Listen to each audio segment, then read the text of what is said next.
Alright guys, ayan guys, so ito po yung kanilang beach. Ayan, oh, ang ganda guys, oh, yung makikita natin. Ayan, oh, white sand guys, oh, ang ganda tingnan, tingnan nyo naman, oh, grabe. Dito lang po yan, oh, dito lang po yan sa Sulangan. Ayan, sa part pa rin ng Samar, Sulangan, Barangay Sulangan Giwan. Napakaganda po ng dagat. Ayan, maraming mga isda na maliliit kung mapapansin natin. Ayan guys, so white sand, oh, napakaganda. May mga bangka dito.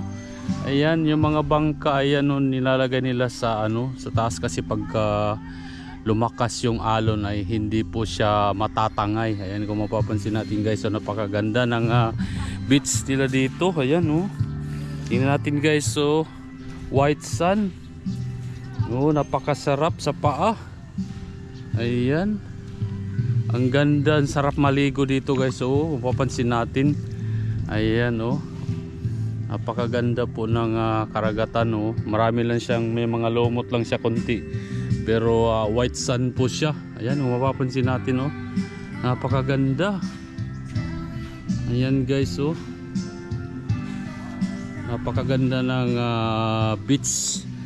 Ayan, dito kami po sa Gusam. Ayan, Gusam Beach Resorts. Ayan, dito lang po yan sa Giwan, Sulangan Giwan guys. Ayan, napakaganda po ng kanilang beach dito.